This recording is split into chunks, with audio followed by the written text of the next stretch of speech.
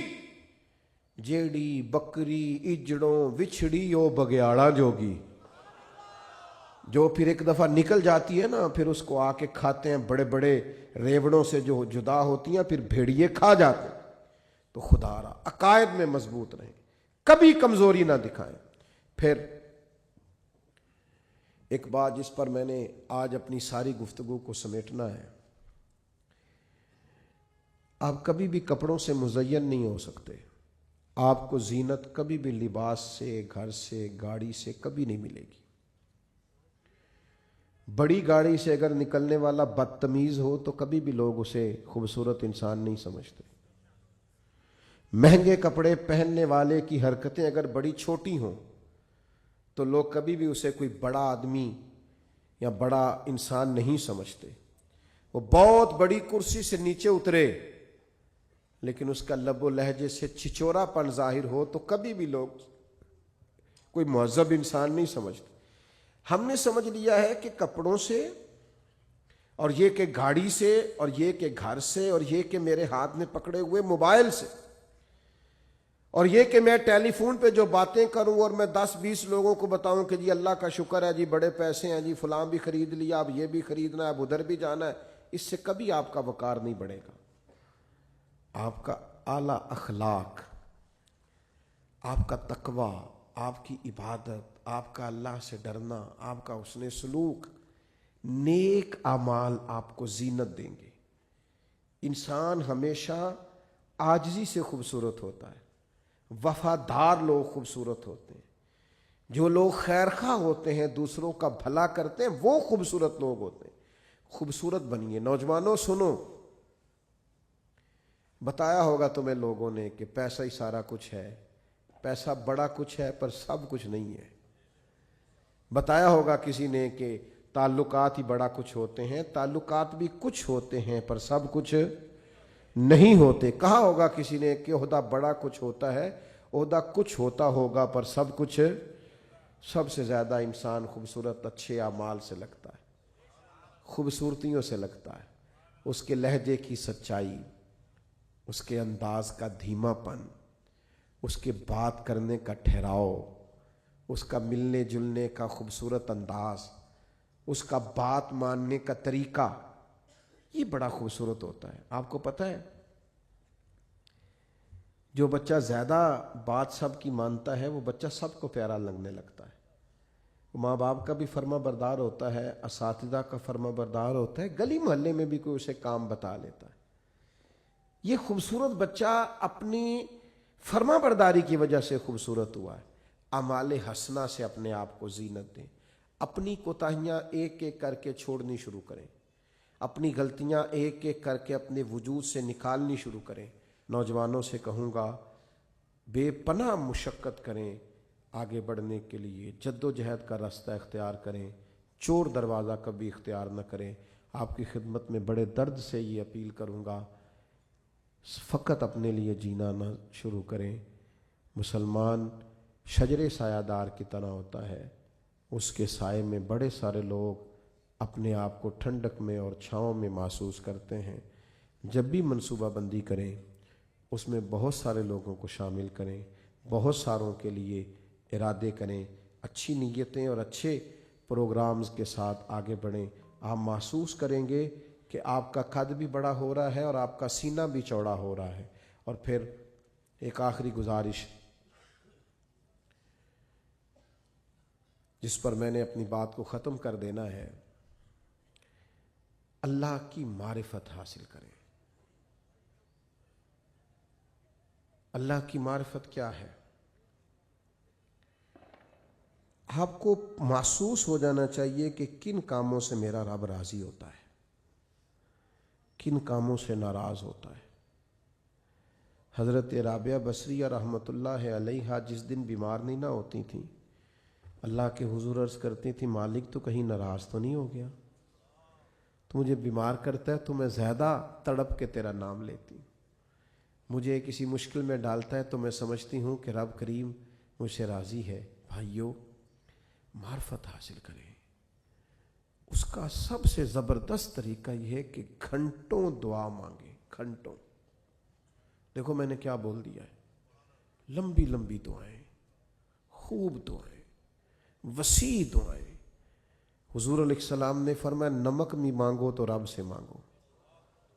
یعنی یہاں سے شروع کرو کہ مالک مجھے یہ چاہیے, مالک مجھے یہ چاہیے, مالک. آپ کہنا تو شروع کریں, مانگنا تو شروع کریں. حضور فرماتے ہیں وہ مانگنے سے راضی بڑا ہوتا ہے, جو نہ مانگے اس سے ناراض ہو جاتا ہے. دعا تو عبادت. ساری باتیں اپنے اللہ سے کہہ دیں, سب چھوٹی چھوٹی چھوٹی چھوٹی چیزیں حضور کا وسیلہ پاک پیش کر کے مالک سے عرض کرنی شروع کر دیں. کچھ درخواستیں دے دیں اللہ کے حضور, آپ یقین کریں وہ ایسے قبول ہوں گی کہ ان کے نظارے نظر آئیں گے, ارد گرد آپ کو محسوس ہوگا. تو میری یہ آپ سے اپیل ہے کہ خوب دعائیں اور خوب آپ ذہن سازی اس حوالے سے اپنی کریں کہ ہم نے اللہ کے حضور حاضری دینی ہے.